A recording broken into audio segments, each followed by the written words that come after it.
Тоді да.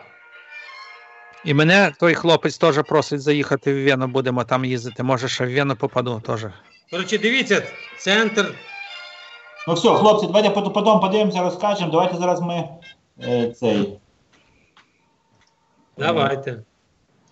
Починаємо? Мені треба... Я уже почав. Ну що, починаємо? Раз, два, три.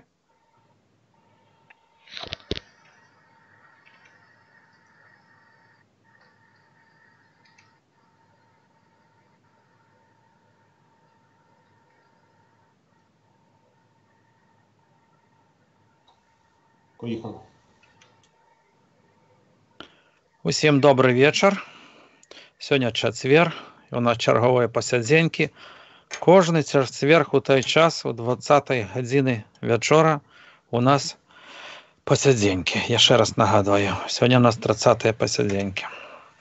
І зараз сразу вас, Василь, я вже не буду представляти, всі його відаєте, наших Василів, так само Шера Кота, чого там лишній раз. Анатолій Іванович, нові підписники з'являються, звісно, треба представляти. Як ви так можете говорити? Так. Тобто боремося. Як казав Пархав, ми для одного будемо працювати, але за наступного ми будемо боротися, так? Так. Хочу Василь, сказати. коли яны підписуються, то яны ж ведають, на кого яны підписуються. І на що. У Василя «Наша Україна Русь». Сьогодні презентація з Відня. Обов'язково гляньте його канал. Зайдіть туди, подивіться. Зараз він пару слов скаже, як він там був в Віднєві. Як ви там Штрауса бачив? Танцював разом? Бачив Штрауса і не тільки. Так що все було чудово. Друзі, до речі, дякую пане Анатолію.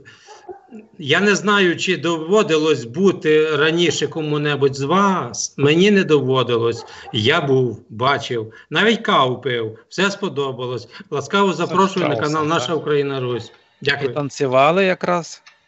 І танцював сьогодні у дворі з дружиною, бо коли я приїхав з роботи, і він анонсований був 18, я її запросив на танець. Отак. Ясно. Ну, я то був в Відні, так, Віна. Я був там на протягу, мусить, 13 літ. 13 літ постійно їздив туди і частенько, ну, скільки, представляєте, ну, раз 10 за рік був. Кожен раз 10 за рік був. Так що я Відень більш-менш знаю. Ну, як знаю. Як туриста, звісно. В основному транзитом проїжджав, тому що в мене така дорога була. То добренько. Ну, ви сьогодні розкажете обов'язково про Відень. То є те саме. Ми з вас навіть потребуємо, тому що не тільки ми, всі потребують.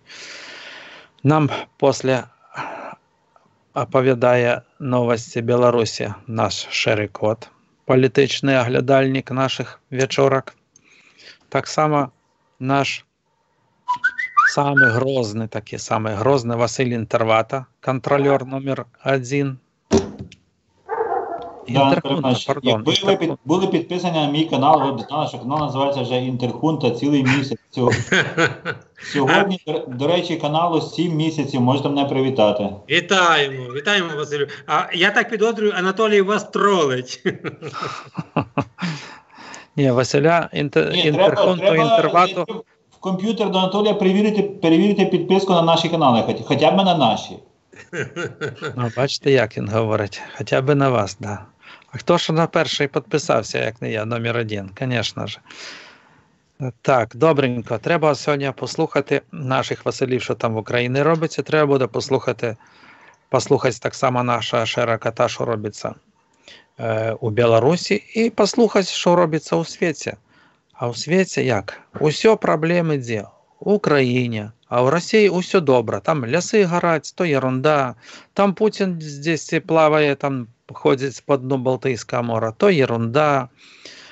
Там топить Тулун, то ерунда. Там ще якісь проблеми. Лупцують тих дітей у Москві, то ерунда. А саме головне події, звісно ж, у Україні, в Україні. Так що до вас, Василь Інтерхунта, перше таке слово. Що там робиться зараз у вас в Україні? Тому що народ требує, просто народ требує. Дякую, що народ требує. Мем «Чо там у хохлов» дуже популярний. У нас все стабільно. Україна вийшла з виборчої кампанії. У нас є легітимний президент, він вже буквально 100 днів буде при владі. У нас вже є практично Верховна Рада новообрана, яка ще от буквально за 2-3 неділі буде вже зібрана, можливо, на День Незалежності. У нас все бурлить. Більше 300 депутатів, які війдуть в наступний парламент, ніколи в житті не були депутатами. Це майже на процентів 70 оновлення. Чи зелені вони, чи салатові, чи червоні, це вже в якійсь степені теж добре.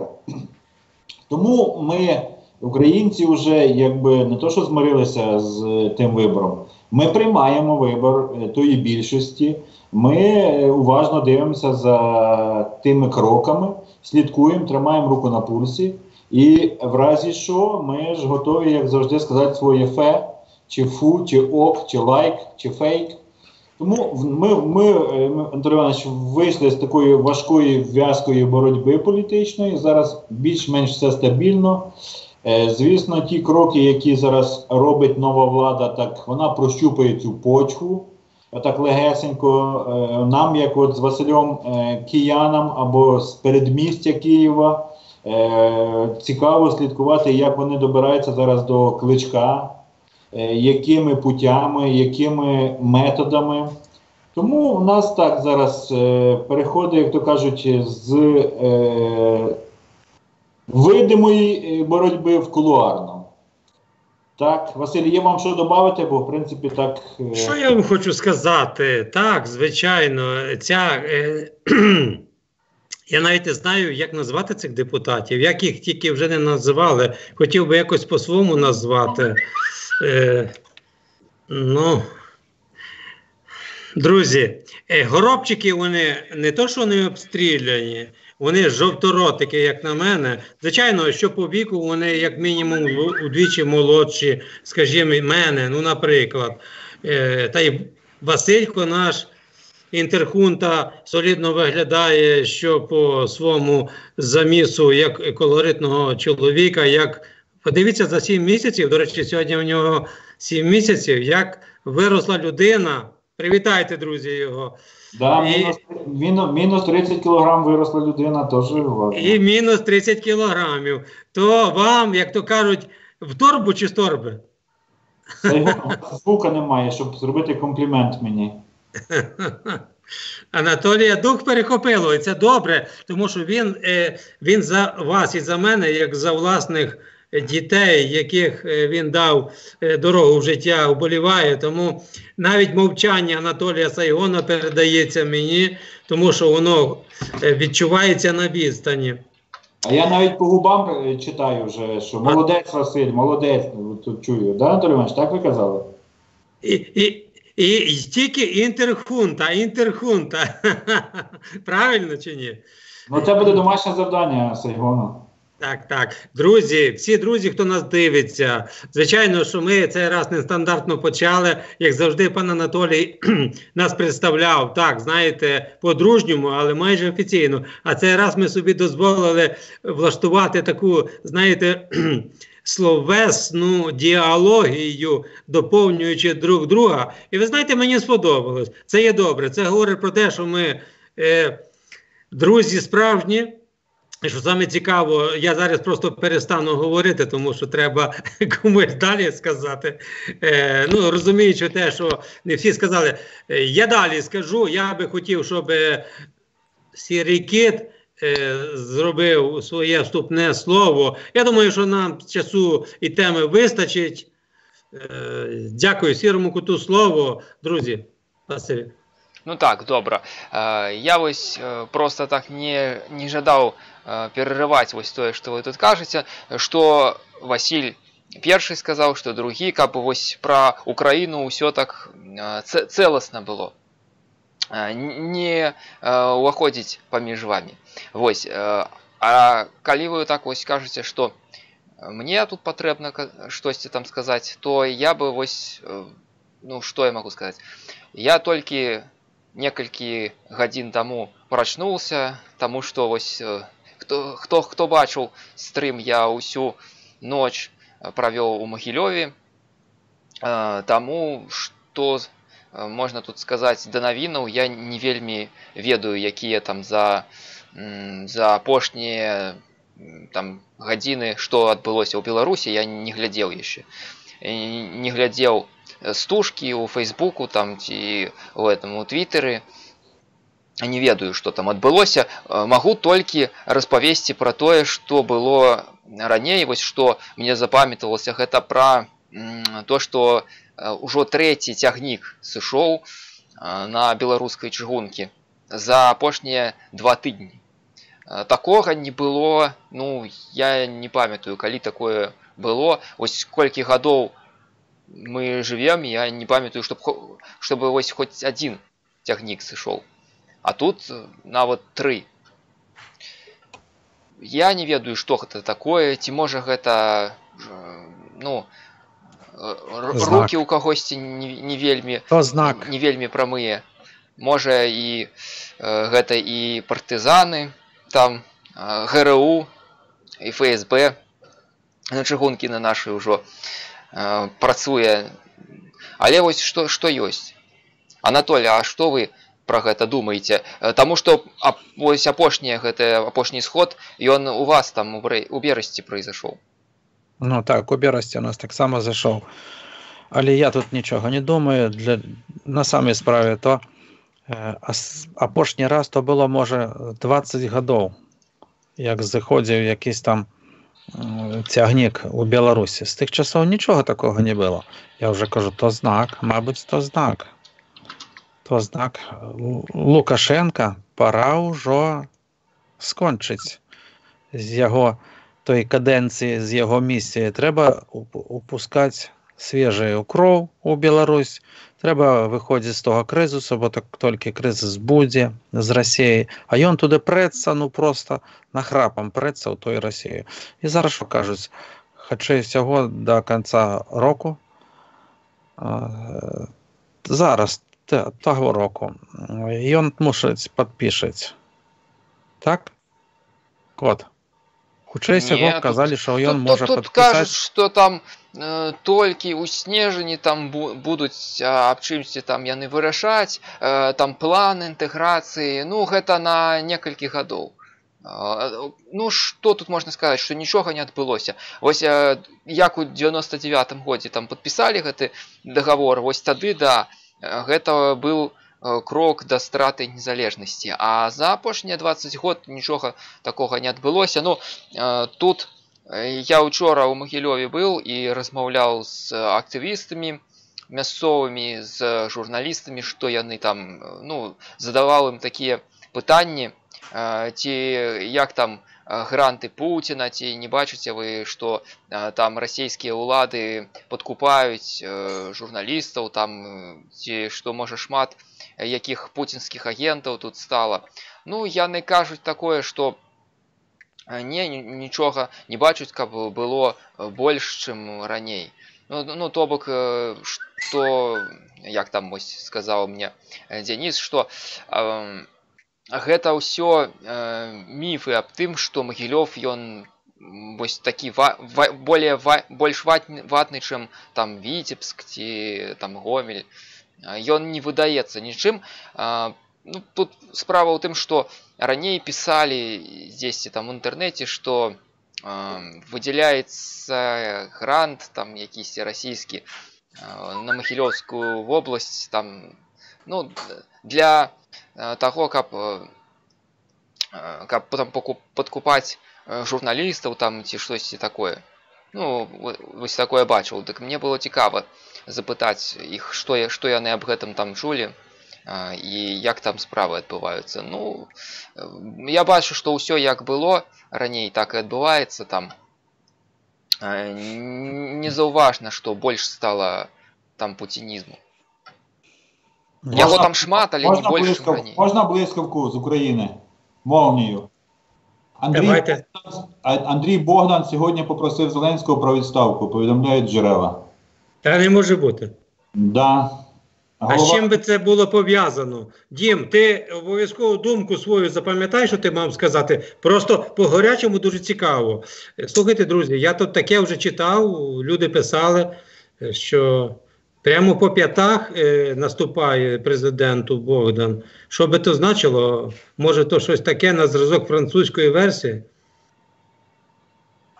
І ще скажіть нам, білорусам, хто такий Богдан? Так, друзі, хто слухав монолог білорусів, чугунка – це залізниця, тягник – це, чи як називається? Тягнік. Як? Тягнік. Тягнік – це поїзд. І ще якесь слово, хто гуглив, тому що так приємно чути білоруську мову, що не все починаємо розуміти. А Богдан – це голова Офісу президента, тобто бивша голова адміністрації – це голова Офісу. Це самий такий сірий кардинал цього всього апарату. Не знаю, наскільки це фейк. Це «Зеркало неділі», я не знаю, зараз піде інформація в маси.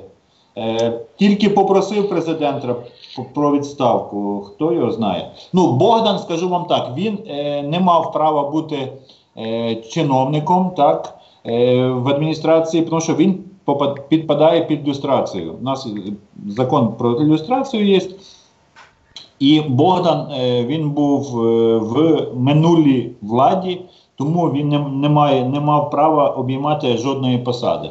Але так як все це робилося поспіхом, людей, вони переможці толком самі не вірили, що вони так перемагають з тріском, і почали от збирати людей з усього світу. Тому, от бачите, зараз така, я думаю, що, Василю, це якийсь ход якийсь, про який многоходовочка. Ну так, але ж насправді дивіться, президента вибрав народ України, раз. Верховну Раду і Зе-команду, яка є, дійсно вибрав народ України. А Богдана народ України не вибирав. Мало того, він люстрований, тому що ви вже, я не буду повторятися, і ніяк не мав бути права, він призначений. Тому я не знаю, чи в Зе-команді почали думати Конституцією, а не власними інтересами. Адже, перш за все, президент України – це гарант Конституції нашої держави.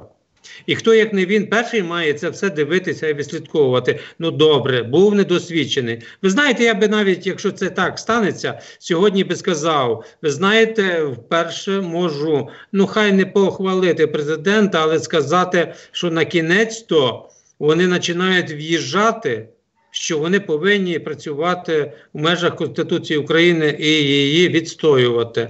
Тому я б хотів, щоб це було правда. І з того жовторотика, назвемо так, який він був, є, і не боюсь навіть слова сказати невіглас, тому що, я таких президентів ще не зустрічав. Але хай би він переріс у потужного, сказав, ви знаєте, він вчиться так швидко у всьому, і що саме цікаво, він додає і прогресує в хорошому розумінні цього слова. То хай би так було, адже нам з ним жити 5 років, це як максимум, як мінімум, як Бог дасть, а Бог може дати все, тому що в українській історії трапляється саме різноманітне від, скажімо, нашого спокійного, врівноваженого українського характеру та такої вдачі до миті, що можемо вирішити враз і назавжди для багатьох. Тому Україні в цій ситуації бажаю, хай би навіть фарту, так сказати, тому що багато ми чого своїми кістками і силою свого інтелекту, завзяття витягуємо. Хай би нам трошки поталанули, президент швидко вчився, і ми наразі десь, хай би дифирамби не співали, бо ми не будемо це робити. Але відзначали, що дійсно в нас є зміни на краще при всіх наших побоюваннях. Чи не забагато я забрав етеру, друзі? Дякую. Добре, вельми приємно, що Інтерхунта похвалив нас за нашу білоруську мову. Я одразу на тим акцентую своє. Так, вельми приємно. І вже пора вам, Василям, так само вивчити білоруську мову. Як же ж так? Мы размаўляем по-беларуску, я размаўляю таксама трохі по-украінску, а вы не ведаеце ніякай беларускай мовы і не можете размаўляць. Добре. Але Подробно буду мовити, Толя. Але вельмі прыемна, ей-богу, вельмі прыемна, што яна вам падобаецца. Таму мы там, як-то мовім, кепска размаўляем трохі па-беларуску, але што ёсць, то ёсць. Таму што Беларусі, яшчэ раз нагадваю, на 100%, нават на 100%, рускамоўная стала за тыя часы. На 80, але ў вёсках 90. Але ў вёсках яшчэ можна пачуць беларускую мову, а старэйшыя людзі, якія там бабці, дзядусі, вось, яны яшчэ размаўляюць вельмі такой сапраўднай беларускай мовы. Але шкода. Ёсць у нас яшчэ людзі, якія толькі размаўляюць беларускай мовай, мне такія таксама, але іх мала, вельмі мала. Добра, я хачу яшчэ нагадаць пра свае падарожжы. Хто ж там все свішча так, як і свистунчик подсвистує. Це у мене в телеграм приходить, я нічого з цим не можу зробити, вибачте. Підпушку положіть телефон, нічого, що нічого. Кого? Я ще раз нагадую про... Пишу друзям, я пишу через телефон. Я перепрошую. Друзі, всі, хто в чаті, коли роблю помилки, не зважайте. Пишу з такого дрібненького телефона, на клавіатурі, на ноутбуці в мене не виходить, бо є моменти. Толя, пробачте ще раз, це в тему. Так що всім... Моє подорожжя, яке я зараз був в Україні, яны виходять кожен день. Нават було такий рекорд, 5 роликів за день випустив. Яшчэ засталося, зараз якраз сёння я ад'язджаю ад дзеда Алеся з Чаркас і далей еду до вас, Васілій, і там за які дзень-два ўжо скончыцца маё падарожжа па Украіне, той кусочак толькі. І наступны адразу я пачынаю той, што паехаў у Карпаты. Там яшчэ, мабыць, тыдзень я буду ездзіць. Якраз за той тыдзень закончацца усе падарожжы па Украіне, так што запрашаю вас, асабліва украінца, паглядзіце тыя падарожжы. Можа, я вельмі дакладна, падробна, дакладна паказваю ўсё. То, конечно, то на того чалавека, які, мабыць, хоча бачыць Украіну, паведае таксама сваім бліжэйшым, можа, туды не трэба навіть ехаць. Я ўсё там паказваю. Далей, а пра Карпаты, скажу так, зараз Украіна для вас яна аднолькавая, а для нас, для беларусаў, яна трошки разлічаецца. Адлічваецца, бо у нас маленькое, сціплае такое панство Беларусь. Там разницы вялікай няма, што на заходзе Беларусі альбо на ўсходзе, таксама на поўначы альбо на поўдні. Разумееце, а у вас ва Украіне вельмі тое адчуваецца. Нават на мае такія вось думкі, а думкі я асабліва потым выкажу, калі падарожжы ўсе скончацца.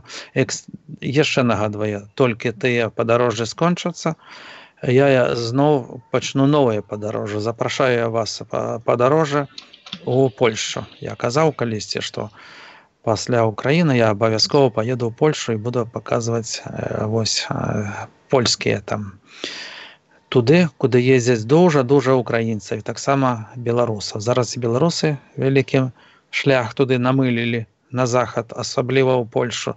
Нават у меня тут ёсць і маладыя такія соседзі, нават друзья, калегі, сябры, так можна казаць. Вось яны ўжо там даўно жывуць і не хочуць сюда павяртацца да нас у нашу краіну для жыцця, як вядома, хто яе адзначыў. Камусь яна таксама ёсць краіна для жыцця, але вядома, каму яна. Не будзем там лішні раз, як кажуць, тыкаць. Вось. Пакажу Закапаны, пакажу Карпаты толькі з той стороны, не з вашай украінскай стороны, а са стороны Польшы. Я яшчэ хутчэй сяго заеду да Славацыі з той стороны, са стороны Попрада, можа таксама ў Браціславе, можа ў Празы буду, можа ў Ведню, Може, ще куди заїдемо, побачимо. Я там буду 1,5 тижні, 10, може 12, навіть 2 тижні у Польщі. Так що будуть оттуда так само прямі включення, буду я на зв'язку, і може хто-небудь захоче, так само запрошую. Ось, запрошую глядіти моє подорожжя. Так, і хотів би вас, Василій, так само, хоч 2 слова, то ви нагадуєте, що я не підписаний, особливо інтерхунта на інтервату. Ось. А він нічого мені не каже. Нічого, ні слова. Як будто я там і не був в Україні. Ніде. А ніде. Так, агент 007. Де ваші окуляри, агент 007? О! Во. Так, це... Агент 007, правильно, зараз буде розмовляти. Повіді. Так от, у нас, як і у вас, літній період. І за вами, блогерами, вибачте, за всіма, не заслідиш, розумієте? То той вже в Відні, то той в Скадовську, той в Кропивницькому. А тут ще своя господарка не попорана, згоден. 1-1, в плані не підписався, не дивлюся. Но обіцяю потім все передивитися і поставити лайки. Пане Василю, на кукурудзу вас треба буде класти. До нас на картоплі. Зараз почнеться у нас якраз страда, так називаємо. І треба картоплі їхати. Полоть разом з картоплі вже 3 місяці чи 4 місяці Григоровичем не їв, навіть не знаю, яка вона на смак. Бо він у нас любить картоплі копати. Так, розумію. Нема зв'язку, йдіть, телефон сховайте, там попілікає. Так. Ось так, такі... Антон Іванович, у нас період відпусток, я маю на увазі взагалі, ну, як і у вас, і на роботі, на компаніях теж люди пішли по відпусткам. Тому дуже багато роботи, і цілий день на роботі, і приходиш там, ще дещо доробляєш, плюс свою господарку, дійсно не вистачає часу на роздивитися всі цікаві стріми, ролики. Але прийде осінь, прийде холодний час, все передивимося, все буде оцінено. Добре, дякую. Я обов'язково побачу, як ви откоментуєте які ролики, бо ні одного коментара за усі ті ролики, які я зробив, з вашої сторони не було. То просто якісь... Да. Я ж чесно сказав, що не бачив і не осуждаю. Я хочу, знаєте, що проанонсувати? У нас, можливо, десь ближче до 24 серпня, і вас, дорогі сябри, якщо у вас буде каліласка, каліласка. Я, до речі, в чаті у Сірого Кота привітався, вітаю з подарства, тому я вже нормально на білоруській відаю. Так що, коли ваша ласка, 24 жнивня буде в нас не парад, а хода гідності, ну, замість параду. І, можливо, буде якась повноцінна, а можливо і не дуже повноцінна зустріч «Кава з блогерами 2». Тому при нагоді, якщо у вас буде можливість, то слідкуйте за анонсами, тому що ще немає точних підтвердженої інформації. А ще бонусом це середина вересня, як буде по-білоруськи. Вересень, так і буде вересень. В середині вересня. Вересня. М'якче трошки треба розмовляти з білоруською мовою. Вересня. Коли ваша ласка, в місті Львів буде зустріч «Кава з блогерами», можливо, 3.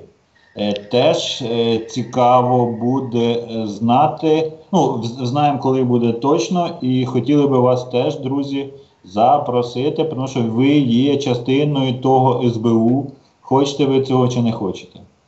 Тому Закопане закопанами, а в вересні запрошуємо вас до Львова, на Львівську каву. Дякую за запрошення. Ну, Закопане я не закопаю, мусово туди їхати, бо вже все у нас вирішено. Може з поворотом будзем ехаць таксама через Львов, то будзе ў пачатку верасня. Так што можа я ў верасні яшчэ ў пачатку будзе во Львове, а калі ўжо запросяць нас, я таксама думаю, што і Шэры-Кот можа і прыехаць да мяне яшчэ з'ездзім. Тут недалёка, 240 кіламетраў ад майго дому да Львова. То у 2 разы з паловай бліжэй, ніж да Кіева ехаць. Ну, бачите. Да, магчыма. Ну, тут справа... Я ж западэнец. Да, я не ведаў аб гэтым, што будзе ў Львове сход, але калі вось Васіль кажа, то так, магчыма, я паеду у Львов, таму што 24-го у Киев, наверное, не змагу я прыехаць, таму што там будуць іншыя справы. Ну, паглядзім. Я бы больш жадаў паехаць у Львов, таму што я там і не быў. Вось у Киеве ўжо один раз мы пабывалі, так, таму патрэбна і да Львова з'ехаць. Так, что я вось хотел тут сказать. Смотрите, Анатолий, еще такое объявление,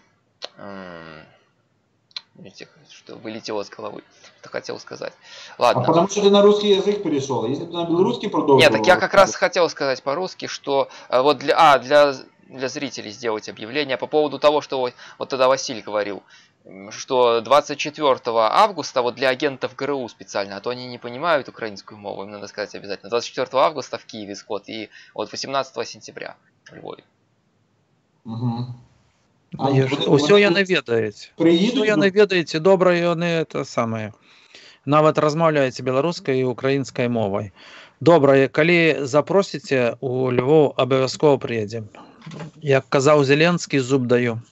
Вось, без праблем. Я на падрыў лёгкі, 5 секунд, і я ўжо там. Так, яшчэ нагадваю, я паспрабую усе тыя ролікі, якія буду в Польшы, размаўляць трошкі польскай мовай.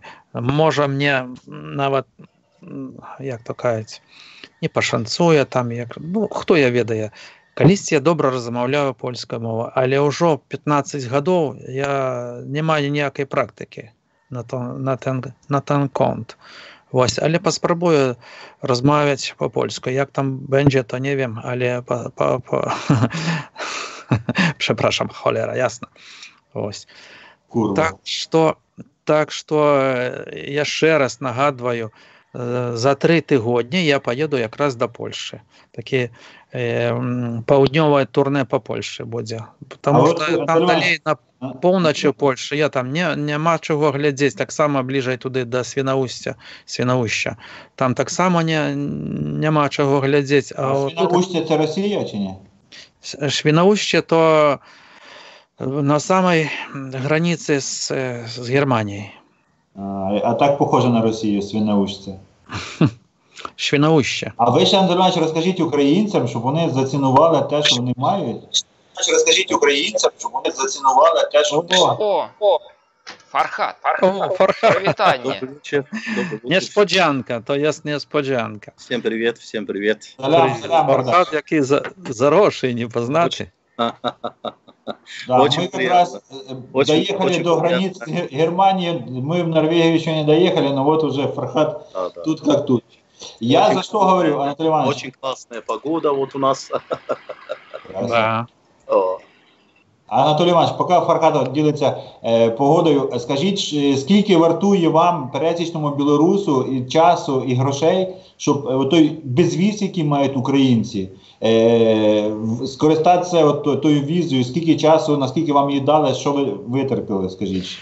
Так, добре, я зараз повідаю, як. Я для того, каб з'їздити, наприклад, я вже давно не їздив до Польщі, а каб з'їздити перший раз, наприклад, от захотів з'їздити, наприклад, я ще раз скажу, Шэры-Кот зараз до Польськи. Ён повинен заплатить 60 євро. Василь, наша Україна, Русь. Василь, поки ви ходили, ми місце ваше продали. По квоті НАТО. Вітаю, друже. Привет, Василь. Сейчас, Фархад, передадим тебе слово. Просто интересно Сайгона услышать, сколько ему обошлось. 60 євро треба віддати за перший раз. З'їздиш тільки однольково один раз. І все. І знову потім 60 євро вже роблять многоразову візу.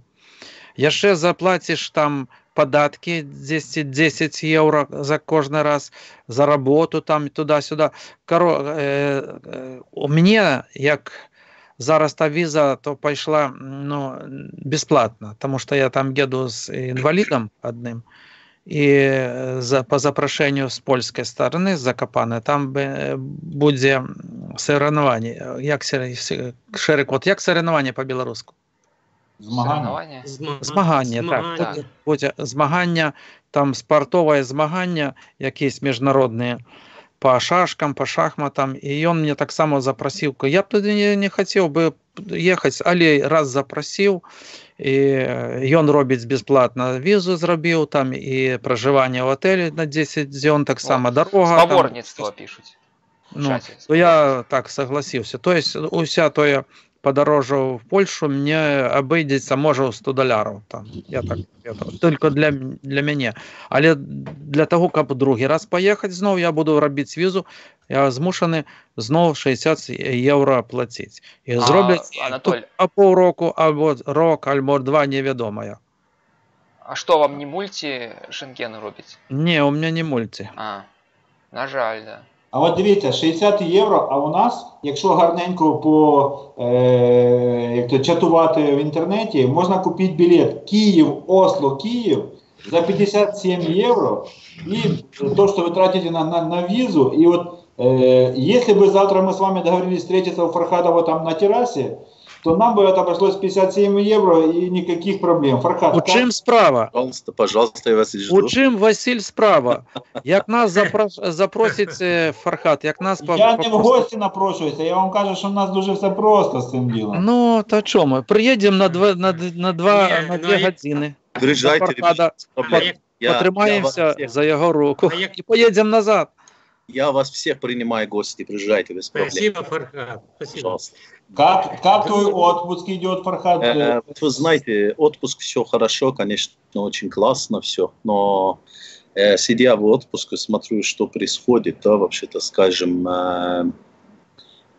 не очень много владею информацией про Белоруссию, да, я еле-еле начинаю с этого. Но то, что происходит в Украине, конечно, немножко начинает волноваться, вот, когда видишь, Украине перевернули на политический лабораторий.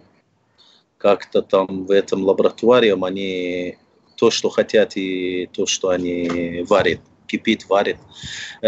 Очень интересно будет в результате все, что ждем, посмотрим в результате. Вот. Ты слышал последнюю новость, слышал, нет? Но может сказать, да, вот, может нет. Богдан написал заявление об отставке. По данным источника, это было условием американской стороны для встречи Владимира Зеленского с Дональдом Трампом. Вот тебе, видишь, как за яйца держат. Ну, вот вам самостоятельность в том плане, что никто не даст сейчас реваншистским силам и нарушать закон, все под контролем. И это хорошо. Друзья, извините, только что приехала моя сестра с Милана. Брат привез. Зовут с Милана? Да, моя средня сестра. Мешкає... Світлана приїхала. Да. Мілана, так? Да. З міста Мілана, з Італії приїхала. Вона приїхала додому. А її посадить замість себе, правильно? Щоб нас було інтернаціонально. Ви молодці. Да, що я мав на увазі? І там, поки мене покликали, збирається чимала родинна компанія, тому що це було і очікувано, і в той же час ми не знали коли. Що я маю на увазі? Друзі, колеги наші, і друзі наші, шанувальники, наші підписники, з усією повагою до вас, я перепрошую, я покину вас.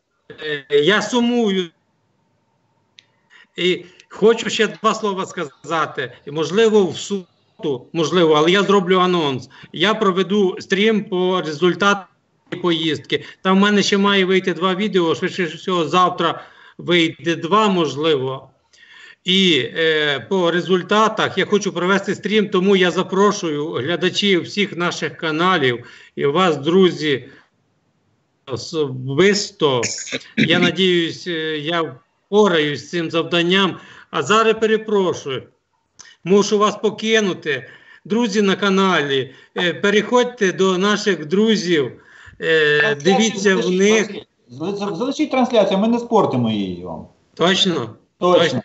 Ну, тоді хай йде трансляція. Да. Я перепрошую, якщо вийде так, що мене відпустять вчасно, то я ще прибіжу на завершення. Василь, ви так загадочно говорите, що я вже хочу до вас теж виїхати зараз з лівого берега.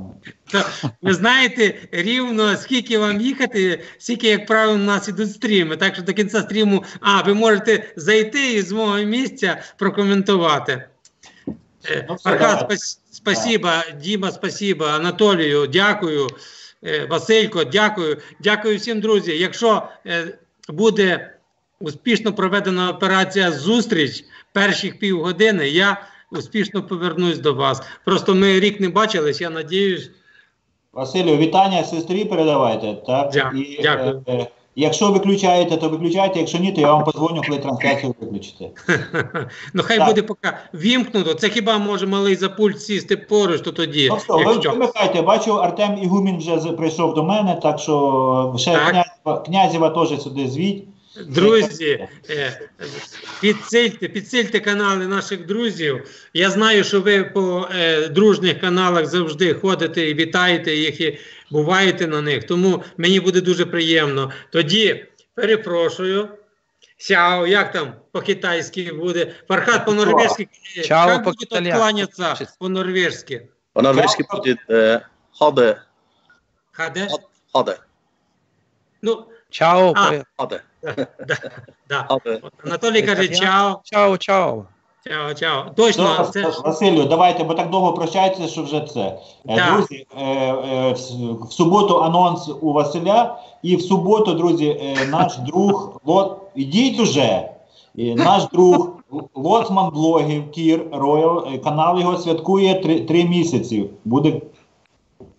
Ви вже пили чи ні ще? Ні, я просто маю настрій. Я і за Кіра радуюсь. Ви ж Кіра об'являєте.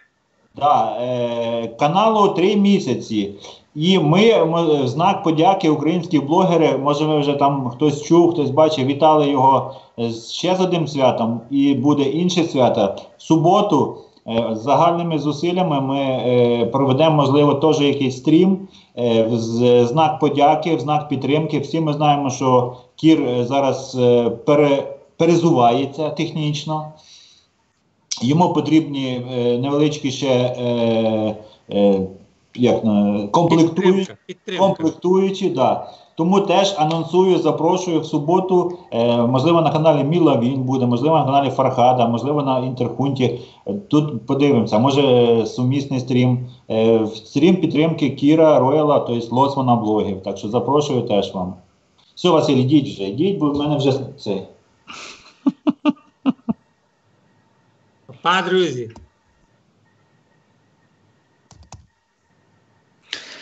Так, ну, хочеться послухати Фархада, звісно. Які там новости зараз його?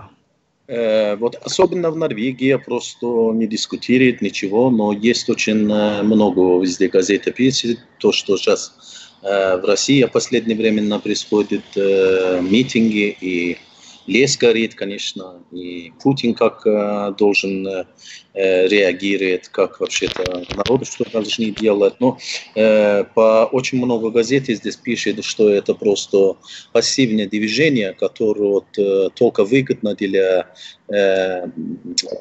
путинский проект Навальный. И факт, что, как всегда, он сидит, народ выходит, 2-3 там оппозиционера сажает и успокоится на 6 месяцев. И через 6 месяцев опять это вот движение поднимается.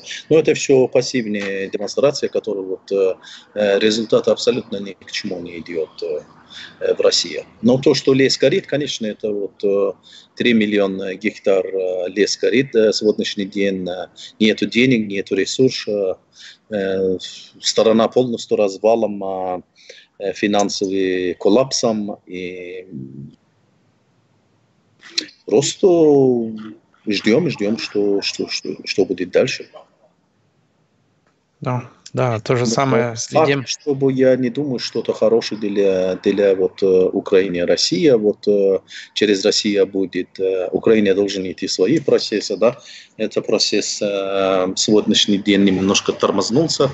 Но посмотрим, что за команду, за партии, за депутаты, которые собрали какие-то гостиницы, их изучают, как надо законы принимать. Это просто, конечно, смешно.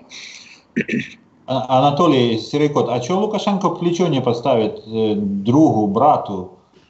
Было такое, да. Такое было. Раньше Калуга горела, под Тулой горели леса, то он все хвалился, тогда много техники, много сил вложил, а сейчас тишина на самом деле. Ну, признаться же, территория горящих лесов... Може якогось би бензина туди підвіз, а як не може водити, хоч бензина. Знаете что, Василь, так Лукашенко подставить хочет плечо другому товарищу, он Зеленского позвал к себе, пригласил. Да, он пригласил, и Зеленский согласился приехать. Ну вот, но и Зеленский пригласил Лукашенко тоже в Житомир на какой-то форум, там белорусско-украинский экономический форум в Житомире. Зеленский пригласил, и этот самый Лукашенко тоже согласился. Так что он приедет в Житомир. То есть дружба между Зеленским и Лукашенко за милую душу пошла. Не знаю, что это за знак для Путина, хрен его знает, как отреагирует Путин прежде всего, что тут начинает Лукашенко, но всегда он в своем репертуаре, он, как говорится, любитель посидеть на 10 стульях, поэтому он любую возможность, например, хоть немножко как-нибудь поманипулировать, показать свою значимость еще какой-то, еще что-нибудь не упустит никогда. Ничего удивительного в этом нету. А то, что действительно он не реагирует, ничего, думаю, потому что территории, на самом деле, охваченные огнем в России, это где-то целая территория Бельгии. Вот 3 миллиона гектаров, это как раз территория Бельгии. Представляете, какая огромная площадь горит лесов. А что такое территория Бельгии? Это, например, возьми ваша Киевская область, вот как ваших 2 киевских области горит только лесов. Это подчистую горит. Иркутская, Красноярский край горит полностью там. А рядом в Тулуне затопило, видите, что было, там же недалеко Тулун. Вот Якутия, кстати, тоже природа проти цієї всієї системи. Представляєте, що наскільки вже це все дістало всіх? И им совершенно безразлично. Они сейчас сказали, что это экономически нецелесообразно, то есть сгорают миллионы гектаров. И, понимаете, там специально кто-то поджигает эти леса. Это же просто так ничего не... Раньше не горели, теперь вдруг горят. Конечно же, их поджигают специально, для того, что говорят, чтобы замести следы. Потому что взять фотографии, например, с того же спутника, смотрят, и теперь одни такие квадратики, вся Сибирь в квадратиках. А начинают увеличивать, это все в вырезке. Там миллионы кубов. Не то что миллионы, сотни миллионов кубов. Лес... Еще какой-то другой катастрофа там был, до этого лес горит. Вода как-то там... Наводнение, да. Наводнение. Там... Вот смотрите, на водолении они обещали 100 тысяч рублей каждой семье или каждый человек должны отдать. Да? Ну вот они просто зажгли лес, просто чтобы люди отвернули от этого, вот фокус от этого, да, пошла. Но да, просто это вышли из их контроля, да. Вышли из их контроля, они не могут просто контролировать. Да. Я думаю, что сжигают лес только для того, чтобы замести следы, сколько они там напортачили. Потому что вроде они сейчас собираются порядок наводить, там вроде разбираться, как там с лесами. И вот чтобы замести следы, просто сжигают эти леса. А там уже черт голову сломит, сколько спалено, сколько там не спалено. То есть они считают, понимаете, это как относиться к своей России? Вот так. К этим ресурсам. Это просто преступление. Не только, ладно, перед своей Россией, народом, а народ молчит. То есть и народу России совершенно безразлично получается так. Они немножко там где-то в сетях шипят, пошипели, поболтали. а тут им палкам надавали, опять тишина. То есть спит и будет он спать. Никуда он, этот народ, не денется в России. Сожгут всю Россию, распродадут это самое китайцам, все равно то же самое останется. Россия даже не собирается не рыпаться, ничего. Там некому рыпаться. Там давным-давно уже те, которые могли что-то сказать, могли что-то сделать, часть пересадили, остальные просто уехали. Ну, Потому что знают, деле, этот Анатолий, не смотрите. закончится там никогда. Сейчас протесты идут, и многих удивляет количество, сколько людей вышло. Там тысячи людей, хотя сейчас не сезон. То есть сейчас лето, вообще как бы не политический сезон, но вышло довольно много людей. То есть то, что там Навальный, как бы это проект Кремля, это дело такое, тут как бы можно спорить на эту тему. Но то, что есть именно простые люди, которые протестуют и присоединяются вот туда, чтобы выйти против режима Путина. То есть там достаточное количество вменяемых людей в России, которые понимают, что Путин вор, что Путин убийца, и с ним надо что-то делать. То есть людям просто стыдно. Вот представьте, да, что вот ты живешь в России, ты нормальный, здравомыслящий человек, и ты понимаешь, какая ситуация. То есть ты читаешь новости, и там пишут, что Путин там лайно, Путин мерзавец, фашист и прочее, и ты думаешь, что, блин, вот, и все это как бы, ну, и на тебя тоже относится, потому что это твоя страна, и тебе говорят, вот, ты там такой-сякой, а ты как бы всю жизнь был против этого говна, и как бы, ну, это неприятно. То есть тебя поливают говном, и ты понимаешь, что это... С этим надо что-то сделать, и ничего не можешь сделать. То есть, ну, такие люди действительно есть, их много, на самом деле. То, что говорят, все там уехали, там и прочее, нет. Это неправда. Есть еще возможность, я думаю... Не все, но 15 миллионов за эти путинские годы, говорят, покинула Россию. Это мало, 15? Да, нет, так много покинуло, я понимаю, но еще осталось. У нас тоже много людей съехало. А прироста населения тоже нет. Это может быть уменьшение численности не только за счет того, что миграция. Не, это, Василий, это именно сколько мигрировало, говорят. Не уменьшение населения, а именно мигрировало, переехало за границу. Ну, вот. Миграция большая идет. Сейчас, например, молодежь тоже, кого не спросишь с России, ничего будущее не видит. Будущее в России он видит, если он будет, например, в Росгвардии или где-нибудь какой-нибудь прокуратуру устраиваться, понимаешь? То есть он не думает о том, чтобы поднимать экономику. Это неинтересно. Это бесперспективно, потому что они прекрасно понимают, что наложенные санкции на Россию, они работают. И все эти Скобеевы, все эти бачки, все эти... Так смотрите, Анатолий, с другой стороны, во-первых, просто в чат рулетке там в основном вата разные с Россией, вот это первое. А второе, то, что санкции работают, так это ж хорошо. Чем сильнее санкции работают, тем быстрее люди думать начнут. Когда жрать будет нечего, когда вообще начнется развал, больницы развалятся. И, кстати, с другой стороны, вот эти старые люди, которые... еще старой закалки, я не буду там их оскорблять, не говорить ничего, они действительно за Путина. Да, горой стоят. Они смотрят СМИ, они даже не представляют, например, что Фархад живет в свободной стране, и он стал свободным, он был свободным человеком, стал еще свободнее. А, например, наша краина для життя, ты посмотри, в каком она виде, и она еще прется в это ярмо, влазит, и Лукашенко тащит ее туда. И белорусы это тоже тащатся туда, потому что они то же самое зомбированы. У других альтернативных сведений СМИ у нас в Беларуси нет. А люди постарше, они вообще не смотрят интернет. Даже люди по 30-40 лет, еще ладно, они в сетях сидят, им глубоко дочихать сначала на политику. А во-вторых, они еще слушают своих стариков, которые говорят, только Россия братская страна, а в Украине там бардак, срач и все остальное. И там еще никогда не скоро порядка будет. А что там свободные какие-то преобразования, например, воля. Чего мы туда ездим?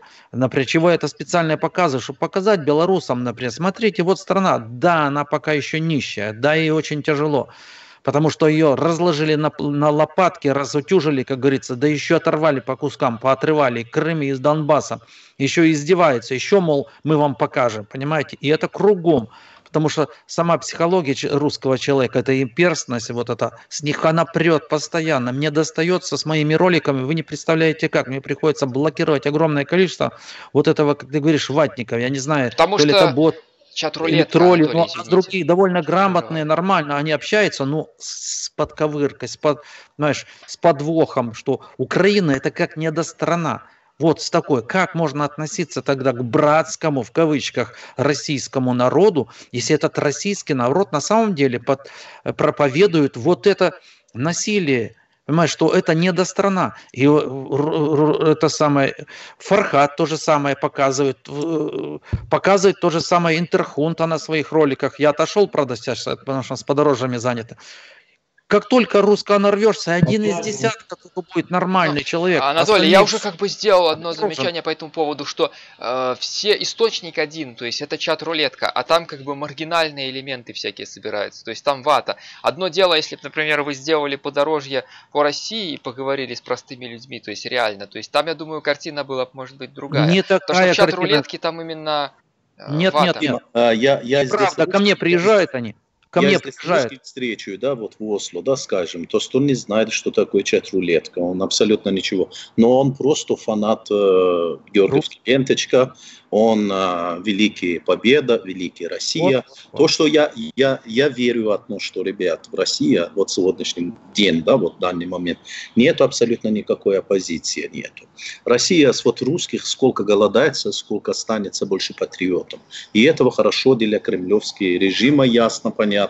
Но всегда найдется картошка, гречка, боярин, чтобы вот то, что для русского человека интересуется. Ну, конечно, уже плюс работает пропаганда. Система пропаганды у них работает. Но факт, что они о чем-то начинают думать, о свободе или что-то. Я, честно сказать, вот в 90-х годах-то, смотрите, да, они вот спасли их американцев, да, вместо благодарства на них, что все равно вот читает индус это враги, Америка на них нападет, НАТО готов их на куски разорвать. Это результат вот то пропаганды режима и их патриотизма, которого вот, сидят в Осло, получают норвежские зарплата, получают благо норвежские, да, но заходишь к нему домой, стоит портрет Путин, и возле двери стоит Георгиевский лента. Это просто человек работает на Siemens. Инженер на Siemens в Норвегии, отдел Норвегии. Это просто я в шоке. Я ему говорю, вот хорошо, вот, давай собирайся, уезжай в Россию. А нет, зачем, мне здесь работаю, если меня приглашали сюда работаю, все равно мы великий народ. Так что здесь какой-то там от них можно ждать. Я согласен. Да, согласен с Фархадом 100%, потому что ко мне приезжают то же самое. Они едут транзитом через меня, приедут туда. Я с ними начинаю разговаривать, например, ну, точно то же самое, что Фархад сказал. Один в один. Он очень удивляется, как я белорус, видите ли, к ним плохо отношусь. Да вы что? Вы кто вы такие вообще? Понимаешь, вы белорусы какие-то, и вы еще смеете против нас, России, что-то там шипеть. Да мы вам газ даем, да вам нефть. А если мы этого не дадим, так вы здесь вообще помрете. Вам придут, а у них в Хорватии дома. Он там целое лето с весны, например, до самой осени сидит. Анатолий, это результат всей пропаганды, все, которое... Да. И это через одного, если не каждый. Смотрите Украина, смотрите Белоруссия, смотрите Европа, что там происходит. Вот Украина, Майдан, то, что они постоянно это забивает мозг вот этих россиянских народов просто. Ребята, а вы знаете, помните такой, как бы не знаю, как называется, он синдром или как называется, если человек сидел долго в тюрьме, и его выпускает, он, например, там, 15 лет, он выходит, он не готов до этой жизни, и его тянет как бы... Тюрьму. Да. Опять в тюрьму. Точно то же самое с Россией. Да. То есть, в чат-рулетке они все понимают, что это телефон, iPhone, это хорошо, машина немецкая. Это синдром, наверное, только в России, допустим. Да, только в России, да. Наверное, вот в Норвегии вот такой, чтобы если человек освободится из тюрьмы, да, год, допустим, 15 лет он сидит, да, год до освобождения его уже отдадут специальное отделение, которое вот с ним будет ходить в кинотеатр раз в 2 недели. Вот, идет адаптация к новой жизни. Да, адаптация. Да, вот адаптация и все идет. Это.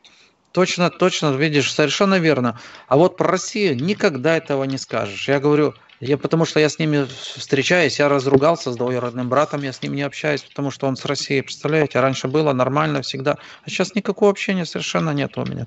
Полностью, он настолько ватник, настолько, и ему ничего не докажешь, ему ничего не расскажешь.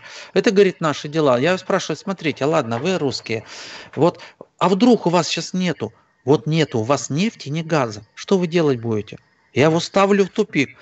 Ничего страшного, дровами будем топить, но все равно не сдадимся, как они сказали. Все равно в этому фашисту, там, как они сказали еще, этому, американцев, как они называют? Пиндосами называют. А? Пиндосами американцев. Пиндосом, да, пиндосом, и все равно не сдадится. Они не хотят нас только завоевать, нужно и все. Но я говорю, вы представьте на секунду, нет, вот в Беларуси нету ничего, например, в Украине нету. А я говорю, у вас тоже нету ни нефти, газа, вы все нищие, вы не то что третья, четвертая, пятисортная страна.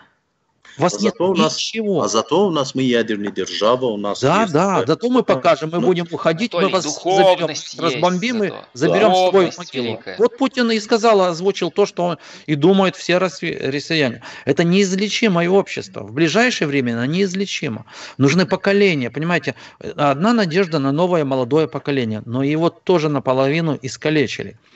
Теперь смотрите, та же чат-рулетка, тоже новое поколение. Акции в Питере. У меня есть ролик. Молодой человек говорит правильные вещи, говорит, Крым оккупирован, то, все. А ему уже практически не веришь. Вот ни в чем не веришь человеку. Да. Понимаешь, что он говорит правильные вещи, понимаешь, что он говорит от души, но из-за того, что он русский, ему уже не веришь. Вот к чему мы пришли, понимаете? Это уже прививка у украинского народа, украинцев особенно, прививка. Они уже не верят, потому что дискредитация произошла, ну, просто колоссальная это в мозгах украинцев. Вспомните Васильева, да? Василий сам согласился, вот как можно этого человека доверить, вот когда ты встретишь на улице, или твои дети там учатся с ребенком, который потерял свой отец в этом война в Украине. Как можно вот после этого случая это вот новое поколение доверить? Пока они вот это новое поколение приходит в власть, пока они не будут платить за все эту компенсацию, которую на то, что они натворили. И тогда уже дальше можно посмотреть, что с ними можно доверять или работать дальше или нет. Но факты, что я всегда говорю, их надо просто изолировать от нормального общества, потому что они бактерия. Они сегодняшний день являются бактерией дела нашего человечества. Их надо просто изолировать, потихоньку их лечить надо просто. Ты смотри, я не согласен с этим. Сейчас мы дадим специалисту по бактериям слово. Ты же сам говорил, что не нужно делать так, чтобы у них было лучше. У них не может быть, нельзя им давать возможность улучшать свою жизнь. Да, изолировать просто. Нужно, да, вот так я лично не хочу, чтобы в границе Норвегии появился умный русский. Потому что этого абсолютно ничего не будет. Когда появится умный русский, понимаете, это вот такой процесс, чтобы лет, как Анатолий сам сказал, где-то лет 300 вот, надо вот новое поколение. Просто я лично сегодняшний день не хочу, чтобы там какие-то... Вот те, которые из Ленинграда вышли, вот из Питера вышли улица Москвы, да, говорят, Крым оккупирован. Они как приходят на власть, да, они будут сказать, да, надо вопросы Крыма решать через крымский народ. А крымский народ кого там привезли? Из Архангельска, из Чита, из... Да, Челябинске, вот. С ними договариваться. Ну, самый лучший вариант просто чемодан, вокзал и... Нет, самый лучший вариант, мне кажется, сейчас это чтобы Украина стала богатой. Вот, богатой страной, как Норвегия, и все. И мгновенно все пересмотрится, все переделается. Пока не будет раздрай этот всякий в Украине, ничего никогда не будет. Это будет страна-изгой в глазах, например, русского. Но когда пройдут годы, и Украина станет богатой, очень демократичной, свободной страной, все. Даже русские глаза откроются. Что это возвращается удалять? Дядя Толик, ви спілка русофобів. І таких в Україні 2-3% божевільних. Ха-ха-ха, ви немічні створіння, ідіть з вікна викиньтесь. Це нам писав в чаті дядя Толік. Дядя Толік, молодець, що дивишся. Хто такий? У мене в чаті завівся, навіть ніхто його не заблокував ще. Ну, Міла сидить в кадрі, вона не може заблокувати. Міла, привіт, вибач, тут мужики навіть так помахали рукою і так. І про своє. Да. Добрий вечір всім. Вітаю чат, вітаю ваших гостей. Які теми сьогодні на часі?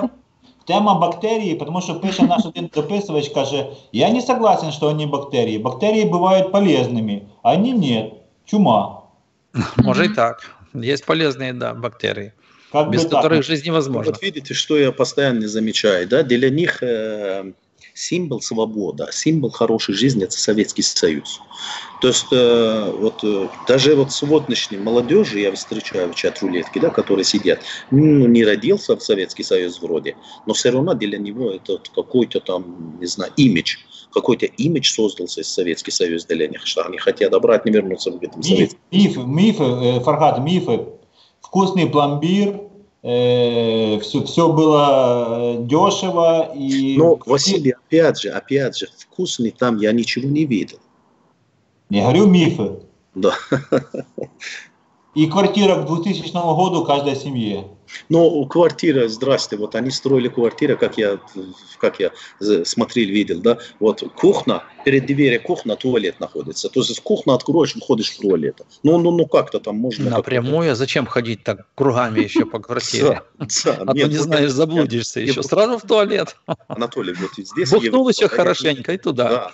Да, я не видел, просто против двери кухни находится туалет. Это новый фэн-шуй новый. Еще секундочку, я договорю. Видите, вот такие люди, которые действительно там отписываются, смотрите, отписывается, он даже не задумается ни на секунду, что он не прав, понимаете? Он не может это все проанализировать своим мозгом. Это получается атрофированный Анатолий, мозг. что вы про ватников-то говорите? Ватники, конечно, не могут думать, у них нет критического мышления никакого. Это полный вата, это вата. дебилизм. Вот смотрите, упертость, просто тупорылая упертость, упрется рогом и все.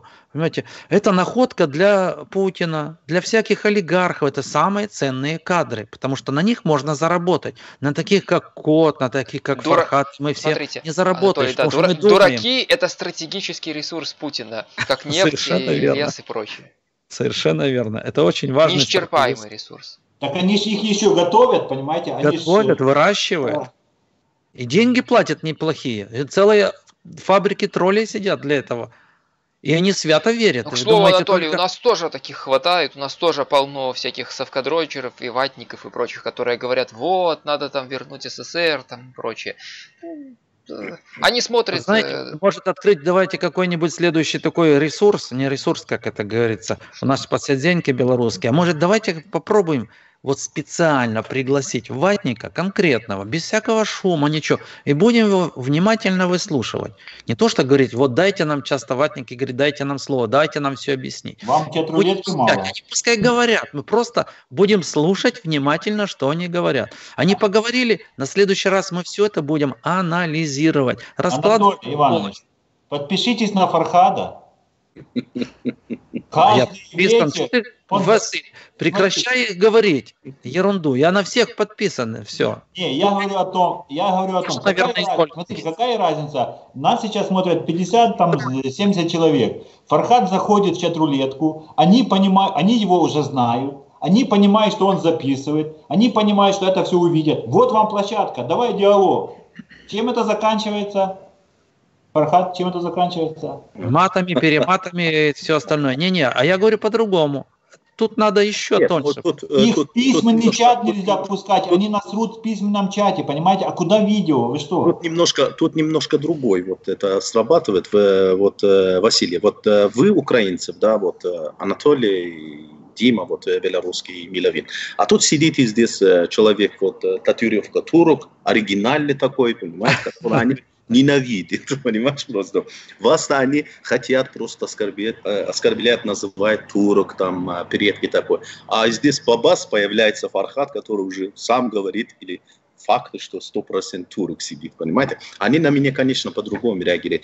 У меня с ним диалог не получится, потому что когда он себя чувствует в какое-то неудобное положение, сразу начинает оскорбление. Пошла там чурка или что-то там, ты хач или ты вот дальше, сами знаете. Но, знаете, вот я лично думаю, что с ватником разговаривать для вот наши вот это красивые там зрители, зрителей, да, вот, которые собрались и здесь 50, 70 или сколько там человек все сидят, смотрят. Я думаю, что это никакой пользы ничего не привезет. Мы все знаем, русские ватники о чем думают. Вот сегодняшний день для меня вот Украина должна идти в свой независимый дорога, то есть должен создавать крепкие экономика, должен подняться. Вопрос Крым, вопрос Донбасс, Луганск, она вот стоит и пусть так стоит, но Украина должен подняться сейчас финансовая экономика Украины должен подняться. Но пришел Зеленский, ждем, посмотрим, что он будет делать для Украины, или это, чтобы немножко экономика лучше стала. Ну, это вот мое личное мнение, что Украина должна... Мне сейчас очень много пришлось общаться, я так еще возьму слово, с украинцами, очень много пришлось говорить с ними, например, и они действительно очень сильно верят вот Зеленскому. Они говорят, что это единственная теперь надежда. Вот мы ему верим. Я спрашиваю, а на чем это основывается, ваша вера? Вы понимаете, что для этого просто одной веры мало. Нет, это самое главное, пока вера. Нужна еще какая-то составляющая экономическая, нужны деньги, нужно работать.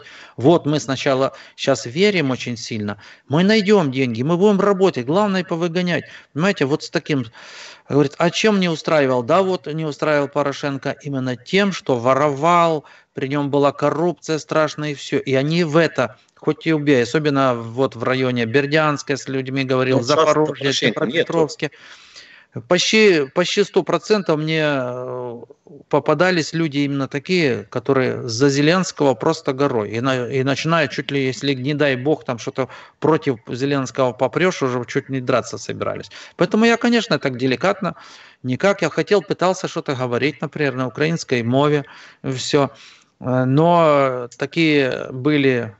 диалоги, которые я хотел выложить, понимаете, а то потом думаю, не надо там выкладывать, потому что они будут и...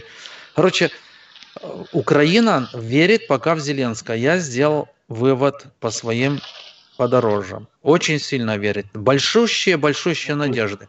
Пусть будет хотя бы так, чтобы хоть бы только получилось. Раз вера может и на самом деле что-то получится, хрен его знает.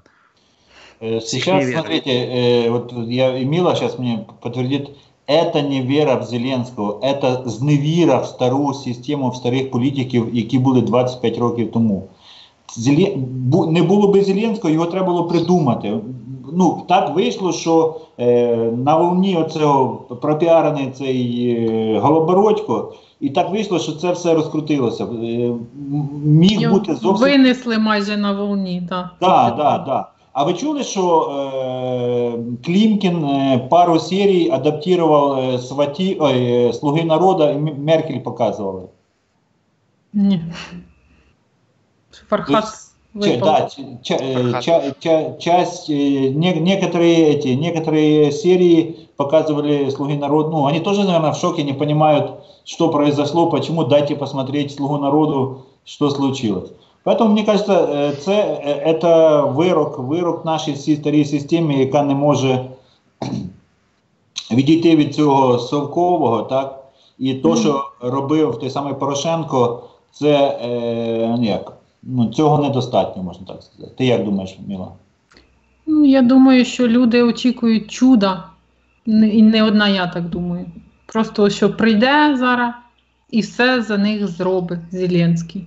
Ніхто не хоче брати відповідальність, або більша частина, за всіх не буду говорити, більша частина не хоче брати на себе відповідальність за своє життя, за свою країну, за свій двір. Ну, починати потрібно з малого. Тому я вважаю, що це люди по своїй суті, які не здатні щось створювати. Доки вони цього не зрозуміють, вони будуть вибирати церків, очікувати якихось чудес. Ну, ми з вами зрозуміли. Вопрос не в тему, Василь, Мила там до вас, может быть, и знаете, а тут в чате спрашивают, коли выйдут «Сваты 7»? А зараз які номери? Не відслідковуємо. Я ж не знаю, які номери, скільки їх є. Не дивлюсь. Не знаю. Ну, якщо люди цікавляться, то я подивлюсь, потім відповім, чи передам. Діма відповісти своїм глядачам. Не знаю. Взагалі вважаю його непотрібним як серіал на даний момент. І не знаю, до чого це призведе, навіщо знімати. Серіал свою справу зробив. Можна далі знімати Лігу сміха і що там, які там інші проекти. Ні, Міл, це комерційний проект, вибач. Розкручені артисти, розкручений бренд. На фоні якби президентства Зеленського. Це Можливо. Це теж піар-хід. Потрібно, напевно, бути виборцем Зеленського, щоб мислити, як вони. І...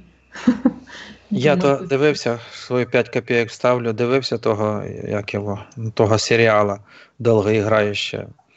Не знаю, я від його втомлююся, і Богу. Одно і те же. З одного сюжету переходить. Смисл практично одно і те же. Там такого не відео. Я його так і пару раз подивився, і я маю до серії. Більше мені всякий інтерес пропав.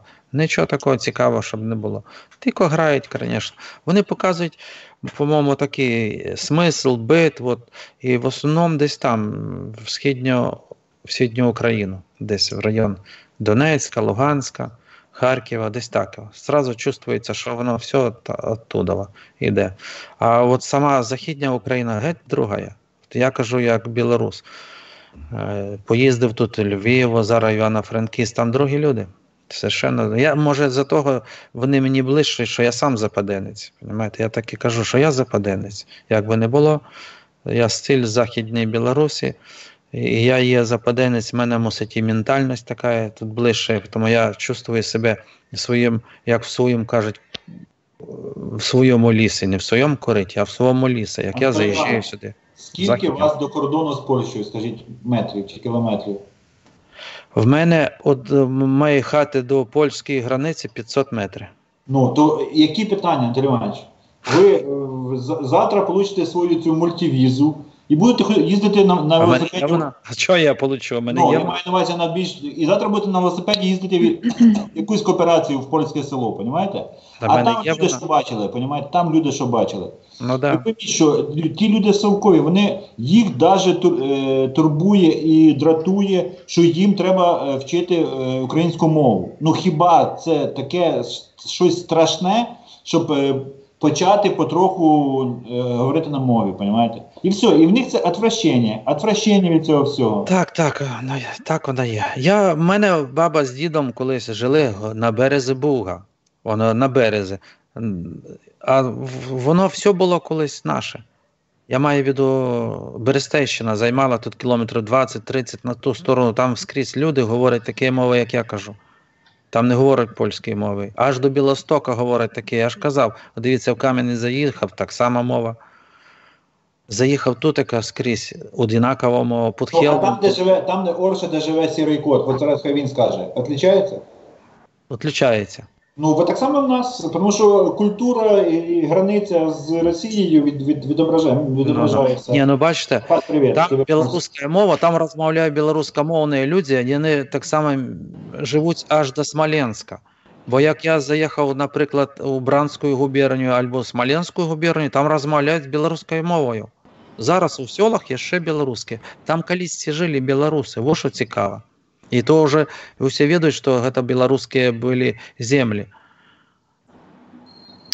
Анатолий, французы, вот когда была война с Наполеоном, когда проходили там, то в заметках генерала, по-моему, кого там, маршала Даву, было о том, что он удивился, что жители Смоленской вот этой области, да, Смоленской губернии, понимают многие польский язык. Угу. Потому что когда-то это была часть ВКЛ, и естественно, что они...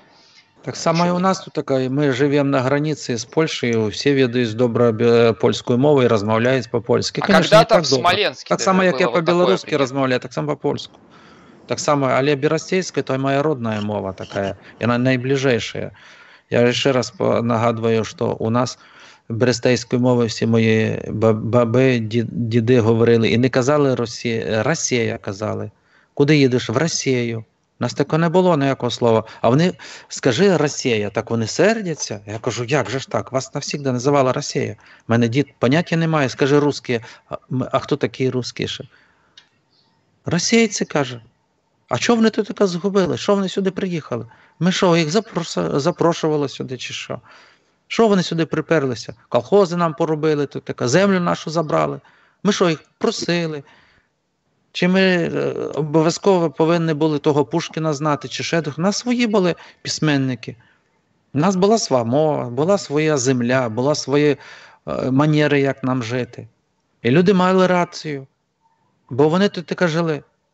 А зараз що? Набаламутили, навезли чорті відає кого. Границь наставили, колись був все, а зараз дрота натягли в 3 метри вверх, ще й електричність пустили. То же саме зробили з Україною. Представляєте, що наробили? Зараз зробили дрота, саме сітку погородили з Україною. Вже не зайдеш. Зайдеш, все, дріть тебе, бамс і все. Отаке. І ще попустили, кабелі положили зверху, відеокамер натикали. Скрізь все, перегорали перед тією системою землю. Від мене до України на прощки 10 кілометрів. Отако, стрілити, 10 кілометрів вже границя з Україною. І пів кілометра границя до Польщі. Я в тому куточку живу. Нам то і треба було. Вата поперла в чаті. А вони не розуміють, Пригорела, Анатолій, у вати. Да. А вони то і не розуміють. Чого ти сидиш там десь за Тулею, за Уралом чи за Волгою, і ти мені говориш, як мені тут жити? Хто ти такий взагалі? І потім дивляться, ви такі-сякі, та пішли ви, сволочі. Анатолій, вони не кажуть, що як вам жити, вони вам кажуть, що так жити, як ви хочете, так не можна. Ви живіть так, як ми. Вони кажуть, як... Гумнові всі, живіте, як ми, гумнові, дірмові. Вас, українців, задурачили, бо ви хочете так, як в Європі, а вас там ніхто не жде, тому возвращайтесь нам. Горить так, як там горить гектарами. У нас йдем гектар 2, не дай Боже, пожар, то така катастрофа. От коли я живу, пожарів більше, ніж гектар, вже не було літ 20-15. Потому що сразу от тебе совети в чаті пишуть. Ніхто не кидає, там палить не ходить спеціально, ліс запалює, чи ще дека не робить. Бо то наш ліс. А був колись все свій. Анатолий, у меня тут пошло задымление ватных пуканов, я уже ничего не вижу практически. Поперли фейковые аккаунты, боты в чате, я уже, наверное, 5 штук заблокировал сейчас. Поперла атака ботов. Пригорел пукан от того, что вот сейчас услышали. Видишь, как они мыслят? Потому что мы не имеем права... Мы не имеем права быть собой. Не имеем права быть белорусами, не имеем права быть украинцами. И нам нельзя дружить с поляками, не дай бог. С украинцами не следует. Делать то, что нам Великий Пу указывает. С великим один народ. Да. Какой он мне брат, скажи? Скажи спасибо, что еще и русской мовой размовляю с ним. А много у нас уже таких людей, которые просто ненавидят ярой ненавистью. Чем больше они узнают этот русский мир, тем больше они его ненавидят.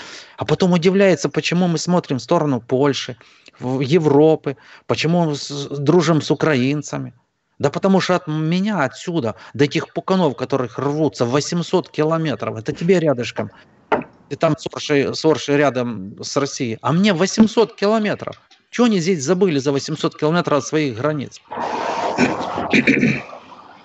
Да Чукотки вам, полным-полно территорий. Нет, они лезут кругом сюда. Поэтому я очень солидарен с Фархадом. Он вообще мудрый человек насчет этого, что он оттуда прекрасно все разбирается, потому что многим людям, просто нет дела. Да пошли вы нафиг своей России, что хотите там и делайте. Знаете, Анатолий, это вообще-то формат слова «брат», да, это просто абсолютно это неправильное слово, да, вот. Смотрите, вот датчане здесь, финны, норвежцев, шведины, вот я сколько лет живу, я одного раз у них не слышал, чтобы они называли шведина своего брата, или датчанинами, или финны. Я думаю, это абсолютно, да, это абсолютно просто религиозный формат, который вот сегодняшний день, 21 века, да, вот нашей жизни это абсолютно дает неправильное значение, что да, мы братский народ, это значит, что там, так что я должен тебя отдать. Ну, физически это брат, мы знаем, что когда у тебя мама одна, вот отец один, это просто это можно человека назвать себе брат. А какие-то там, не знаю, там из Буратино, да, сидит, что говорит, что мы один народ с украинцами или белорусами, поляками. Это абсолютно неправильный формат. За этими словами стоит очень огромная политика, которую они из старых покон веках, они с этим добили своего тела, своего контроля над народом и ограбления стран, скажем, Белоруссии или Украины. А давайте поменяемся ролями. Вот просто. Они же этого не допускают. Вот сейчас мы, белорусы, приедем куда-нибудь в Тульскую губернию там, или под Клин, пускай, или под Череповец, и будем свои правила устраивать. Точно так, как они делают. Мы будем размовлять своей белорусской мовою. И будем говорить, а кто вы такие тут? А чего вы тут так робите у Череповцы? Это ваша земля тут така? А ну, брысь отсюда. Тут така зараз наши браты, там, скажем, наши соседи, поляки, вось наши, як они будут реагировать на это все. Представляешь? Они ж там с ума сойдут. Они тебя начнут жечь по-живому. Они везде всех жгли. Они сюда пришли, точно то же самое делали. Они не то, что они себя не любят, русские не любят себя. Они уничтожают собственный народ. И они это называют патриотизмом. И они навевают этот русский, как его называется, мир по всему свету. Это же люди нормальные, это же ненавидят. Ну. Они все больше и больше прозревают. Вот быстрее бы русские сами прозрели в конце концов. Но пока Путин у власти, они никогда не прозреют. Была бы другая власть, поменялась более-менее, но они все равно не хотят. Они, дай им царя. Они все равно будут крепостными. Создадут нового Путина, видите? Нового Путина выбирать. Им нужен обязательно новый какой-нибудь смотрящий. Если страна сплошной лагерь, они другой жизни не знают, только лагеря. Им нужны трудности, которые они обязательно их должны преодолевать. А жить по-человечески им не дай бог, ты что? Как это еще можно жить? Это единицы живут. Вот они поедут там, вывезут баксы все. Не рубли везут, а бакси. Адекватна історія, Валера пише. Запрошую усіх на конференцію у Чернігів 17-18 серпня. Вот. Білоруська інтелігенція Знаю. у підтримку Білоруської автокефальної церкви. Я об этом говорил тоже в ответах на вопросы, что 17-18 августа будет в Чернигове конференция. Ну так розповіді трохи об тим. Про конференцию, про эту, но это Да. еще в начале июня я про это слышал, говорили. Рох солидарности разом этим тоже делом занимается, но я от них слышал. Тогда у меня была трансляция 30 мая, по-моему, или когда-то там было, или да, 30 мая, по-моему, трансляция, когда был этот антинаркотический там митинг, и потом была трансляция из офиса их. Там они уже об этом тогда говорили, анонс. Про автокефальную церковь, про межморье. Самое страшное, я еще хочу сказать, про наших белорусских людей. Они настолько пофигисты, но ничем не отличаются от русских, но настолько безразличны к своей судьбе. Их вообще не выковыривается. Они вроде чем-то заняты, вечно что-то недовольны, бубнят. То не так, зарплат нема, там, кепско живется, вось так и так. Но при этом пальцем не пошевелят. Ну, не хотят и все. Они настолько привыкли, что все хтось за них там зробить, хтось им подасть, дасть им работу, дасть грошей. Ось. Так само і сподіваються, що Росія буде дойною коровою, наприклад. Так само. А Захід – це ворог саме, тому що там капіталісти живуть, ось, які обов'язково прийдуть сюди, відберуть усе останнє, що у нас є. Отак зараз думають наші білорусики. О, ну нехай буде Лукашенко, ну нехай там, я кажу старіші люди, нехай він там буде, ой, а хто прийде? У нас нікого нема, так кажуть, ну нема нікого. Ось, ладно, будуть вибори, пойдемо вибирати, а кого? Ну нема нікого. Я кажу, 9,5 мільйонів жихарів Білорусі, нема достойного ні одного чоловіка, який був би президентом. А кого? А ти що не мог би бути? А навіщо воно мені треба? Одразу. Тобто кожен білорус каже, а навіщо воно мені треба? Йому дай роботу, дай йому грошей, дай достойно і не чапай більше нічого. Я буду займатися там чимсь тим, буду у градках колупатися, помідорочки там вирощувати, або я ще, а як знайдеться яка-небудь лишня копійка, я поїду де-небудь у Турцію, або поїду у Єгипет. А чому не їдеш, кажу, у Сочі? А чого я у Сочі там згубив? А чому не їдеш у Росію? А що я там згубив? Ну так же ж братерська країна наша, Росія, а чого я туди поїду? Да ну їх, каже. Ось уся любов їхня. А ти куди ліпше поїдеш? А я ліпше поїду в Польщу. А чого ти поїдеш? Ну як у чого в Польщу? Бо там заробити можна, бо там таньше речі. Я там можу купити щось, ось, навіть якісне. А що ж кажуть, там брешуть на Польщу, що там яблука у них хімічне, там, ну так, у них хімічне, я сильно купую. Що, а як буде лишнє, так я спродам у білорусів, куплять, що вони зробляться. А я ще скажу, що я десь там купив у Туреччині, там є ще ліпше, або у Венгрії, у Мадзяров купив, навіть так кажуть. А ні, то я, кажу, до Німець з'їздив. А чого у німця? О, у німця вельми якісні. Бачиш, які машини роблять, це ж то німці. Ось. А кажу, а чому російці? Да ну їх тих російців. І кілька я таких разів відчував, що да ну їх тих російців. І все. Ну я не ж брати. Ну так, брати. А як вам Путін? Хто нам? Навіщо? Я нічого не ведаю про Путіна. Хай він там у себе, у Росії там керує. А у нас, мол, не лізе до Білорусі. У нас є тут свой. Основні білорусики. А кажу, а як не буде, о, не треба, хай буде, а які пенсії? Не буде навіть тих пенсій. А так, глядиш, ой, там у тем склепі повно всього. Зайдеш у склеп, все, завал. Розумієте, а колись того не було.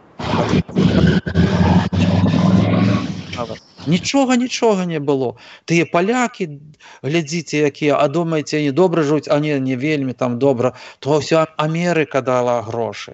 Каб не Америка, вони були б такі нижчі, каже, як і ми. Або Америка туди гроші уложила. А чого у Білорусі? Добре було ж. А навіщо нам, щоб нам Білорусь, Америка тут така лезла? Анатолий, смотрите, внесу небольшую поправочку. Белорусы. Проблема ж не в том, кто вложил там или сколько, а в том, как использовали. Вот говорят, Америка 100 миллиардов долларов вложила в Польшу, так Россия вложила 150 миллиардов в Беларусь. А куда эти деньги делись? Что вони кажуть? Белорусы что кажут, бо я с ними дружу. Я понимаю, нет, я просто про то говорю, что вот по поводу этого факта, многие говорят, ну, Польша, там, Прибалтика, они так живут, потому что туда Америка там деньги вложила, или Сингапур, например, там сотни миллиардов вложили, так а в нас то же самое сотни миллиардов вложили. Договору, а мы как были в говне, так и остались. Анатолий Иванович, Фархад что-то хотел сказать, секундочку. Да, мне не надо просто отключаться, я очень прошу прощения, да, чтобы так коротко получилось, но я пытаюсь в следующий раз немножко подольше сидеть. Спасибо вам, спасибо все ваши зрители. И у нас суббота будет 3 месяца с юбилеем Лоцман блог наш, да, вот приглашаю всех на стриме там, так что увидимся там суббота это будет. Спасибо вам, жива Белоруссия и слава Украине. Вечно. Спасибо. Вечно, героям слава. И нам тоже пора заканчивать уже, ребят. 1,5 часа сидим. Да, мы сейчас будем заканчивать, да. Сау. Давайте. Добре. Мы сейчас Зараз договориться. Андрей Иванович, прошу прощения, да.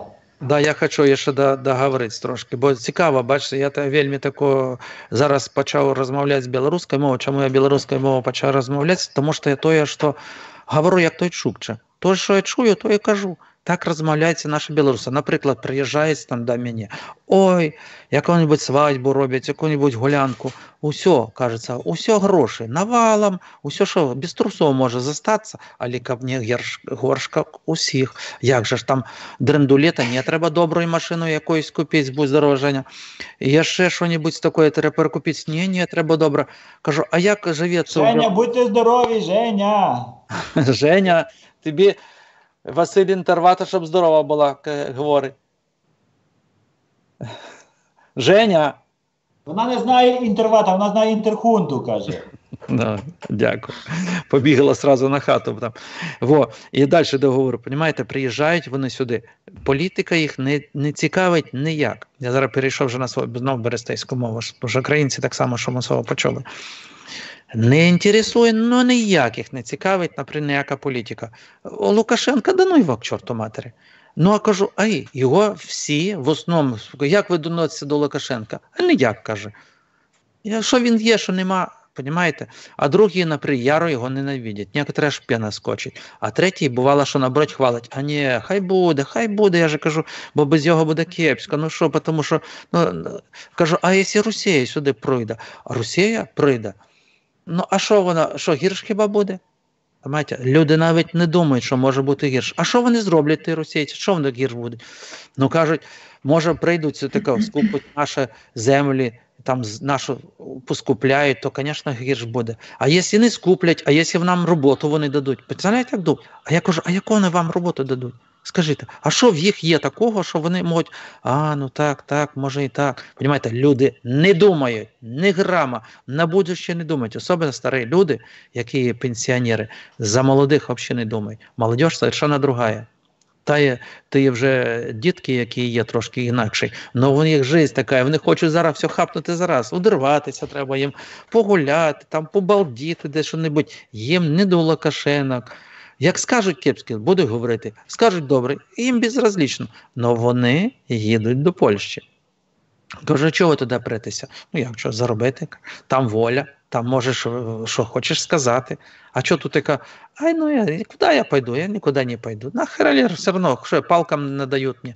Вот такое мышление. И такие, как кот, у нас единицы. Я, например, настолько редко встречаю молодых людей, которые действительно вот с пеной у рта могут, например, з п'яни, як то кажуть, вистояти, дійсно, нема чого втикати з Білорусі, бо то моя країна.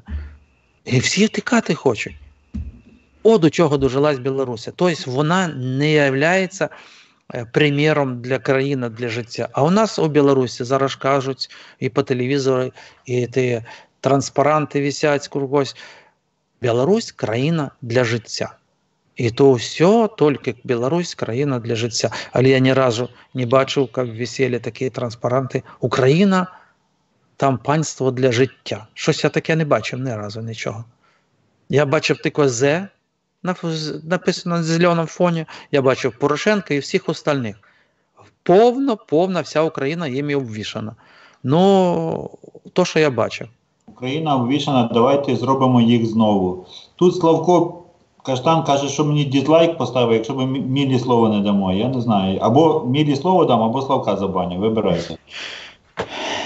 Все, препрашам.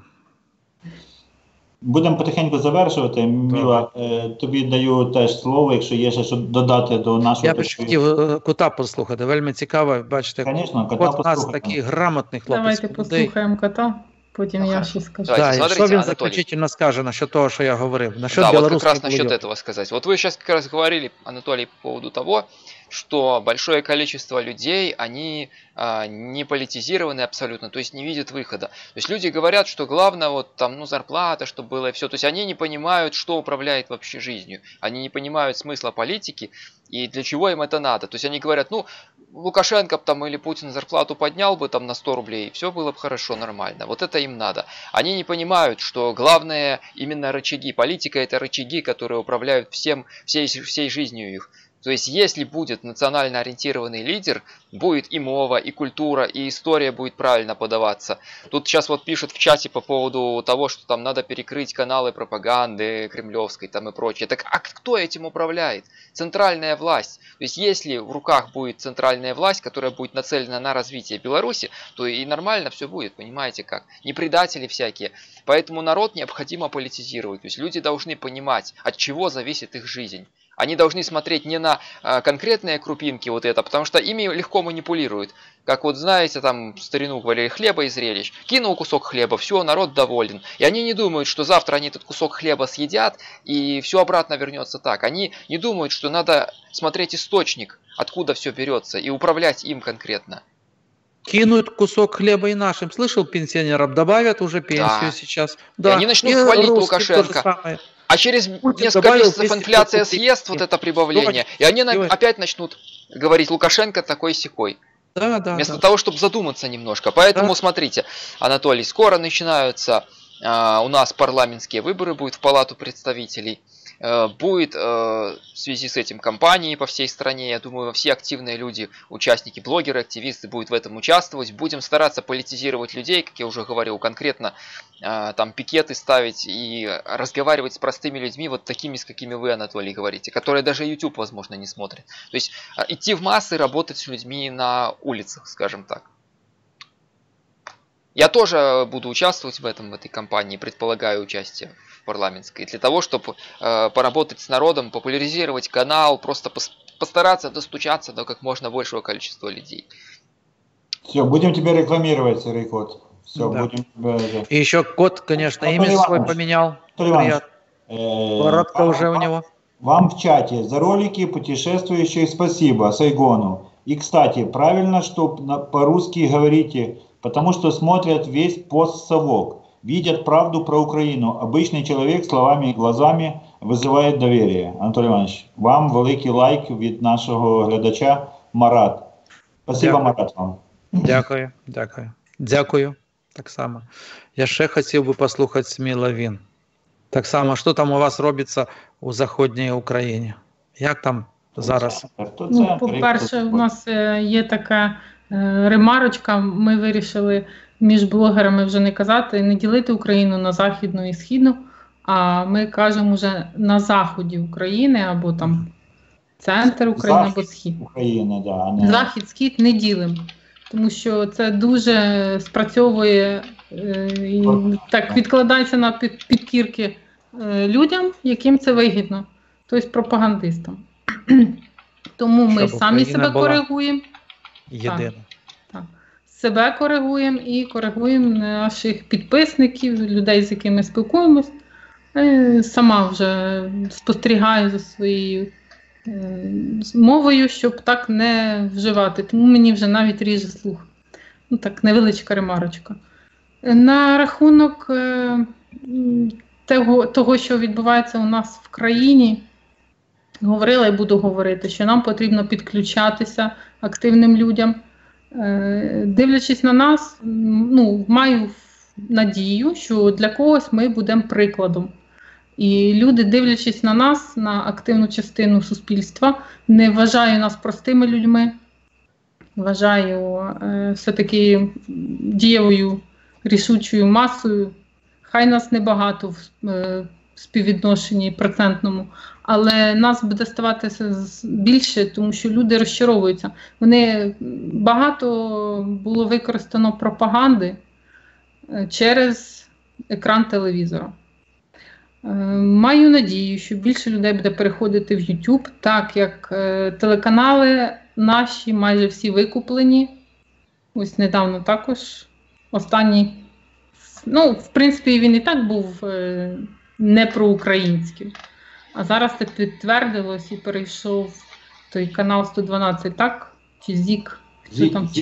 Медведчук останній вже. Да, в руки Медведчука вже, це вже відомий факт. Тому потрібна протидія. Ми вчимося. Я буду говорити за себе. А ті телеканали не буде великої загрози вам, українцям? Буде. Ну це ж Міла то і каже, що людям адекватним треба йти в Facebook, YouTube і шукати альтернативну інформацію і балансувати. А може у вас бути таке в Україні, що законодавче яка-небудь таке буде законодавчим образом, щоб канали, наприклад, ті, які мають от такі проросійські, їх спеціально в ефірі ограничувати. Тобто натуральним постановою. Такого не може бути, бо таке вже є. Просто треба мати тому стандарт, який це все робить. Мати, вибачте за слово, яйця для того, щоб називати якусь риторику проросійською і накладати якісь певні санкції на ці канали. У нас що? У нас на канал Інтер, який повністю проросійський, був, є, і перший канал ОРТ, міжнародний, чи як там, був акціонером. День Побєди, Газманове, все, що хоч було, ніяких навіть там особливих зауважень не було. А що просто? А просто взяти і лишити ліцензії або лишити частот. І почнуть вже кричати: о, душать свободу слова, розумієте? І таким чином, бачите, всі вони типу, так балансують на цьому питанні, мов ті крайні до Росії, якісь є крайні до якоїсь там проєвропейської чи прозахідної. І таким балансує. Тому будь-яке державне регулювання – це теж погано. Да. Ви маєте державне регулювання, вам є що дивитися? Ні, я не то, що державне регулювання, там державне яке ж. Ну, хай буде, наприклад, в тому смислі, що державне, як там правильно сказати, не відео, ну, щоб не було проросійським, во що. Щоб малейше що-небудь таке йде проти України, Анатолій, іменно проросійське направо. Все сказати, Анатолій, дивіться, бо забаньмо. самый лучший способ борьбы с этой пропагандой – это, скажем так, ну, чтобы было реальное развитие в стране и просто как бы об этом показывать. Смотрите, у нас идет вранье, вот все каналы белорусские, СТВ, там разное, БТ, страна для жизни, у нас все прекрасно, у нас зарплаты растут, у нас надои, все, а люди получают копейки, там по $100 зарплаты, по 150, они понимают, что это ложь, вранье. И поэтому, когда показывают там какие-то российские каналы, то они готовы верить, ну, хоть какая-то альтернатива, да, что-то такое. То есть на них будет действовать. А если, например, реально проводить реформы, показывать реально, как в жизни все идет, например, и освещать проблемы там низовые, вот как Белсат, например, делает, то есть и хорошее, и плохое, все, что есть, честно просто, чтобы люди смотрели и видели, вот это наша жизнь, оно действительно так, тогда они будут верить, и плюс к этому нести заряд, скажем, ну, патриотический, то есть рассказывать про то, что вот наша настоящая история, там, популяризировать белорусскую мову, это будет нормально работать, а если просто запрещать, то люди будут тайно через какие-то прокси там переходить, будет тайно где-то ставить ящики, там договариваться, да, через каких-то посредников, там, контрабандистов и прочее, все равно это будет работать. Плюс будет имидж такой, что запрещенное, значит, там что-то такое есть, хорошее. И люди будут смотреть все равно. Понимаете как? Это надо высмеивать, надо показывать, вот смотрите, вот, это вранье пророссийское, это клоунада, это цирк, это мерзость путинская, фашизм. Да им не доходит, вот что беда. Потому что так если не доходит, приходят, потому опять что же, у нас нет русскоязычные каналы у нас. У нас нет альтернативы. Что, да, лукашизм, что ли, у нас же Путин? 80% русскоязычного телевидения полностью, если не 90%. Все русскоязычные каналы тут работают полно, как будто они в России работают. Я, например, телевизор не мог, но остальные все смотрят его.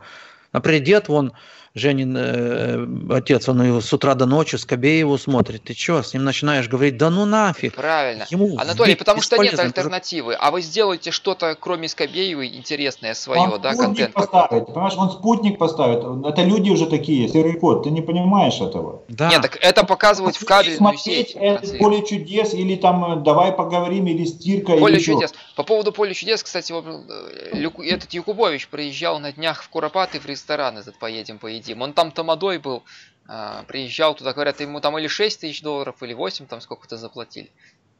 На костях поплясать там. Да, им пофиг, какая разница он там.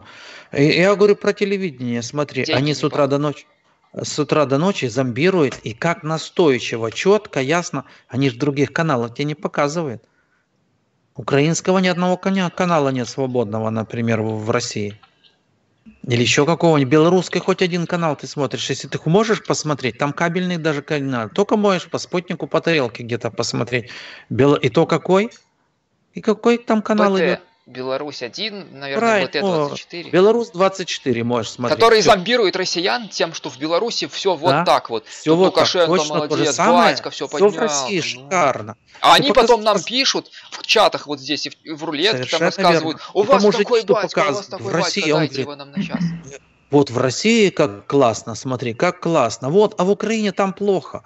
В Украине ты шо, там вообще бардак. А в России все классно. Я говорю, а леса, говорят, где леса? Он даже не знает, потому что в России не показывают леса. А там вышли на площадь, да ну нафиг, да нету такого ничего. Потому что не показывает его единственной информации. И это половина народу в Белоруссии. Половина, добрая половина, потому что у нас сколько у нас? Почти 40% пенсионеров. Если они смотрят, а особенно деды, если им делать нефиг пенсионер, они как только телевизор, все, а потом сядут за круглым столом, домино лупят или еще чему, чарочку, шкварочку, и опять обсуждают события в Украине. Это белорусские пенсионеры. Вот как там плохо, як там кепско в этом самом, в Украине. А в России все хорошо. Там старается, он, смотри, на батискафе плавает, елки. Да. Это ж какой веселый, то на стерхах летает, то еще куда-то там на дно морское, на Марс собирается, наверное. Вот это человек, да. А спросишь, почему он Россией не занимается? Чем он только полетами занимается своими или спусками под воду? Ну, а что, он же президент. Так само и батька нас. Самолет ему зачем нужен новый или вертолет? А зачем Майбах ему нужен новый? Ну, так он же президент, знаете. Ну, что ж. А что он сказал? Будет стыдно вам, белорусам? Да, если я на велосипеде буду ездить. Да, если я на велосипеде. А чему-то президенту Голландии или Бельгии не стыдно, да, например? Кому угодно. С развитой здоровенной стране. А тебе, кто ты такой? Тебе стыдно, тебе надо обязательно, понимаешь, вот, какое у него, кто он такой после этого всего. Я его буду разве уважать, этого человека? Он недалекий, он вообще, я скажу, что негодяй, самый настоящий. И он с голову дурит вот этим старикам. Молодежи он уже не может задурить, потому что уже слишком задурил. Но именно старикам-то он же дурит до такой степени, что они вот свято, оно все вернется, не вечный же будет. Он все равно думает, что еще лет 10-20 он будет править, а потом по наследству передаст власть кому? Сыновьям своим. То же самое по наследству передаст, например, и будет в Беларуси, пока будет Путин существовать, и Лукашенко место найдется, будет резину тянуть.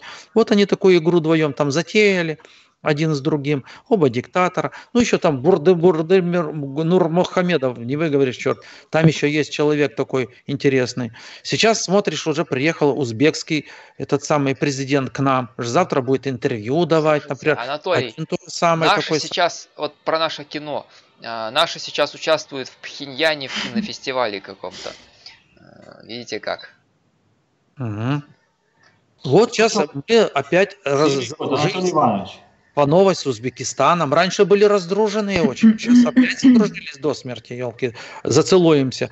Бурды Мухамедов уже не друг тебе. А почему? Потому что 250 миллионов не вернул за то, что на Карабагаз голый там этот... Это кто, Туркмен Башинов? Это же умер вроде, да. Нет? Да, уже ожил. Что, живой? Это, говорят, была подстава. Он хотел проверить мнение элиты там своей, что там говорят. Трудами, у него очень важные труды. Пардон, не могу выговорить, я не знаю. Нур-Султан я помню хорошо, это казахский, но этого... Но жалко, вы не обижайте там это самое, но я не могу. Нурмухамедов какой-то, я помню так. Гарбангулы Берды Мухамедов. Дайте дівчині слово, будемо прощатися вже. Так, хочу відкланятись. Я теж хочу вже відкланятися, але тут навіть нема куди голову ставити. Колеги, час 50. Енциклопедію лекарственних растений. Більше президенту зайняти. Добренько, друзі, давайте потихеньку завершати наші посиденьки. І на сьогодні ми... Починають тут хреньою страдати, а ці сидять і браво. Добрий вечір. Здоровенькі були. Сірий кот, давай, будемо завершити. Я вже все сказав. Все сказав. Міла, тобі фразу останню, крайню. І будемо закінчити. Гурбангули. Андрій Іванович, вам підказую. Гурбангули, все, понял. Все буде Україна, живе Білорусь. Треба запам'ятати. Живе. Живе вічно. Анатолій Іванович, чекаємо ваші ролики, обіцяю всі передивитися, відлайкати. Гурбангули. Да. Відлайкати все. Друзі, дякую, що були. Сьогодні були 30. 30 вже посиденьок помножено на 4.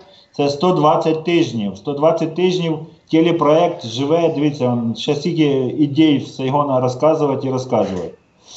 Тому запрошую на наступний четвер в 20:00 по сторінки заходимо. Давайте вже відходити трохи від політики. Пам'ятаєте, ми колись про батьків думали говорити, про якусь там, не знаю, 8 березня, про дівчат, про жінок. Давайте вже... Так давайте зараз будемо говорити далі. Так, звісно, що вам це. Люди вже втомилися. Я не втомився, ні. Друзі, я на каналі Інтерхунта завершую трансляцію. Дякую всім, хто був. А хто буде дивитися канал Сайгона, вам зараз бонусом буде анекдот. Від Міли. І від Фархада. Все, до побачення. Я відкланяюсь теж на каналі Інтерхунта. Пока. Добре, До так само побачення. дякую. Дякуємо нашим модерам, дякуємо нашим глядачам. І всім гарного кінця робочого тижня і гарних вихідних. До побачення. Смачної вечері всім. До побачення.